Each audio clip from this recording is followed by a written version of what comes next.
congratulations to our newly crowned Miss Universe Philippines 2021 as well as yung nanalo sa Miss Universe Philippines Tourism, Miss Universe Philippines Charity, and yung first runner-up and second runner-up. So in this vlog, we are going to tackle yung 5 reasons why she won Miss Universe Philippines 2021.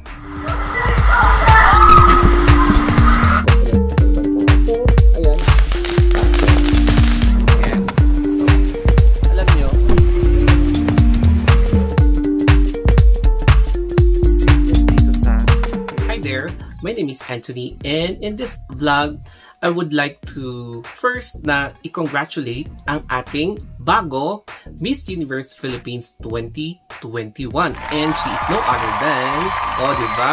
So, yes, Philippines is now ready to compete again for Miss Universe 2021, and now she will be starting her journey as the new ambassadress for MUP 2021 and the newest representative of Philippines as the successor of Rabia Mateo.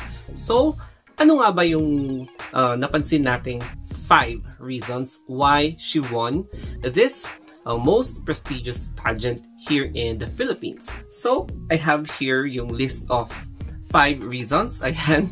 And now, let's begin with the first reason, which is the conviction of her answer. So, basing from yung mga nag-answer, this person really went through parang very straightforward yung kanyang answer. But not only that, meron talagang kakaibang conviction. This person made a very strong statement wherein talagang nakakamangha ang kanyang sagot tapos nakaka-relate sa real life scenario. That's why parang kakaiba yung answer niya because yung mga iba hindi na-execute ng maayos yung sagot. Tapos yung iba is parang going around the bush yung mga sagot. Pero this person really went through the bullseye na answer. Kung paano siya mag-answer, she really kept her composure. Very calm yung pag-answer niya. Tapos ang napansin ko, hindi siya masyadong nag-tremble.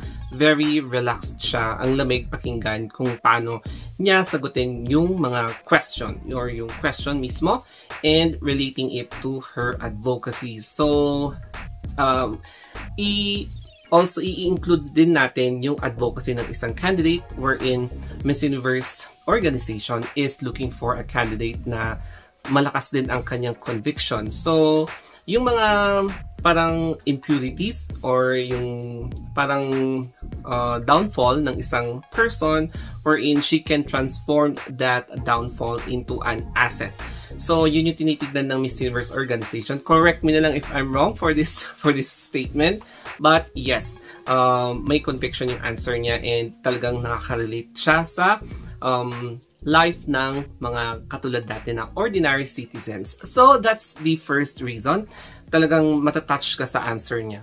And yung pang second is, kahit aminin natin or hindi, the second reason is the power of support. So, this falls sa fan base. And yes, hindi maiaangat ang popularity ng isang candidate kung walang mga fan base. So, obviously, kahit whether you like it or not, there is really parang advantage kapag very popular ang isang candidate or kahit naman na hindi siya ganong ka-popular, basta may support system.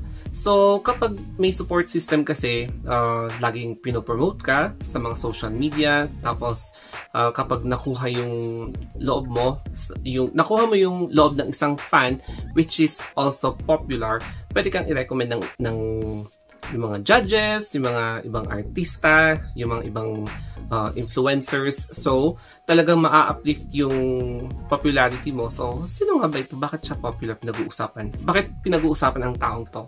So, I'm going to check about this person, why this person is always the apple of the eye, the talk of the nation, the talk of the town. So, i-check out nila to and wow! So, ganun yung impact. And yes, there is really an advantage if malakas ang fan base. So, yung mga ibang kandidatang malakas ang fan base, syempre, lagi natin napapansin sa social media na meron lagi silang pictures, meron silang photos, nasasali sila sa kung ano-anong mga social media na mga posts. So, the power of support, yes, the fan-based support is really a significant factor for a person to have higher chances of winning or even placing a certain competition.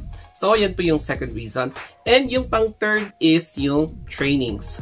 So, most likely, yung preparation talaga is one of the most important na consideration for a person na magkikipag-compete sa isang pageant. So, as a candidate, you should be aware na preparation is really an advantage for you to become aware regarding sa pasarela mo, the way you enhance your mental prowess, yung psychological support mo, and of course, to become culturally knowledgeable regarding the practices, the tradition of a certain area kung saan ka pupunta, especially if you're going to a place na doon yung coronation night, ano nga ba yung culture ng place na yon na pwede kong gamitin para at least ma-highlight man lang yung kanilang tradition, custom, yung place. So, it's important na mag-prepare ka. So, in terms of yung preparation sa trainings, syempre, ititrain ka kung ano yung dapat mong i-change sa katawan mo, ano yung dapat na i-change mo sa catwalk mo, and kung ano yung dapat na i-change mo sa the way you talk, in which this person really aced every preparation, kaya siya nag-umangat, kaya nanalo siya as MUP 2021. So, ayun guys, correct me na naman if I'm wrong. So, yung pang-fourth naman natin is experience. So, as they always say that a person is successful if they have learned how to manage or how to perfect their craft well. So, experience talaga is the best teacher sa mga veteranang candidates na nakita nyo naman na alam na nila. They are already aware. Alam na nila kung paano lumaban. They know how to play the game. They know how to pick the right card in each segment of their competition. So, alam nila kung ano nga ba yung pwede nating gamitin para at least to ace a certain part ng competition. Experience-wise, makikita natin yung mga ibang candidates na pagdating sa catwalk, alam natin na well-experienced ito because sumasali siya sa ibang pageants.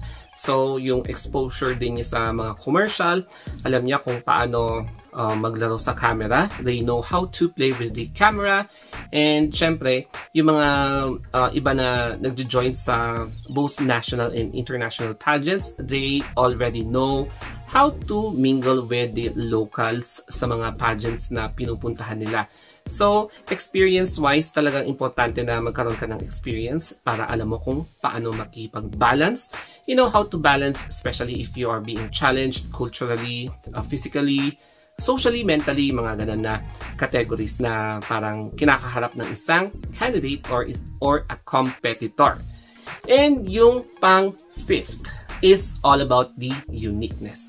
Ano nga ba ang meron sa taong ito? Bakit siya napili? So, as you can see, siyempre ika-categorize natin yung kanyang physical attributes. Ibang-iba yung kanyang posture, the way she walk. Meron talaga siyang signature catwalk. And later on, we will reveal, or pageant fans or mga kanyang trainers will reveal kung ano nga ba ang walk na babagay sa kanya because of her uniqueness. So, iba rin siya kung paano siya magdala ng kanyang damit. So, the fashion statement is also different from this particular candidate, and she really know how to siguro elevate herself among others because alam niya na well-experienced yung mga iba, very competitive yung mga iba. So, she really managed to think the most unique way for her to stand out. So, ayan guys, meron siyang walk ba yung kanyang pagdadala ng sarili. And yes, unique din ang kanyang overall physique and facial attributes na iba din sa mga ka-competitors niya.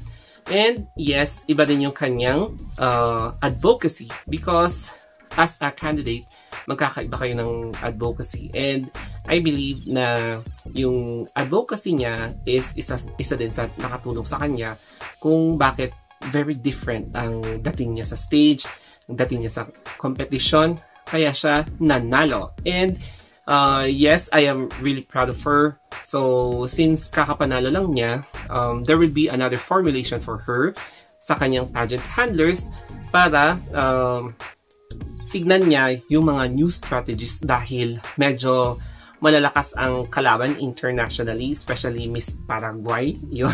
Malakas si Paraguay, so dapat tignan natin kung ano nga ba yung pwede nating i-further maximize for this candidate to stand out sa Miss Universe 2021 competition. And once again, I would like to congratulate, ayan, yung new winner, newly crowned Miss Universe Philippines 2021 for the new ambassadress of MUP and the representative of Philippines for Miss Universe pageant this year. So, ayan, mahaba-haba pang challenge ang kakaharapin niya. She will go another round of pageant trainings, intensive, comprehensive, and very, very deep-rooted na trainings such as pasarela. Pag-aaralan niya kung ano yung culture ng Israel, in which I believe dun gaganapin yung pageant for Miss Universe 2021. So, I am sure she will learn Hebrew. I'm not sure kung yun yung tamang term sa language sa Israel. Yung mga handwritings nila, yung mga norms, culture, tradition, yung tourism spots nila, and how to condition herself mentally so that kahit na very confident ka na nanalo ng Miss Universe Philippines, marami talagang candidate na biglang nilalamon ang kanilang, alam mo yun, nawawalan sila ng confidence pag nandun na.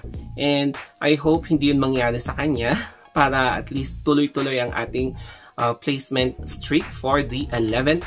I'm not sure kung 11th. So, for the 12th time. So, ayan guys. Thank you for watching. I hope na nagustuhan nyo to. And marami pa akong ibang pageant vlogs after this vlog. And stay tuned for my next vlog. Once again, if you like my pageant reviews, mag-subscribe lang kayo. And reach me out my Facebook page, Instagram, or Twitter, The Story of Anthony. And The Story of Anthony Vlogs. Ayan to guys. So, thank you and always stay safe.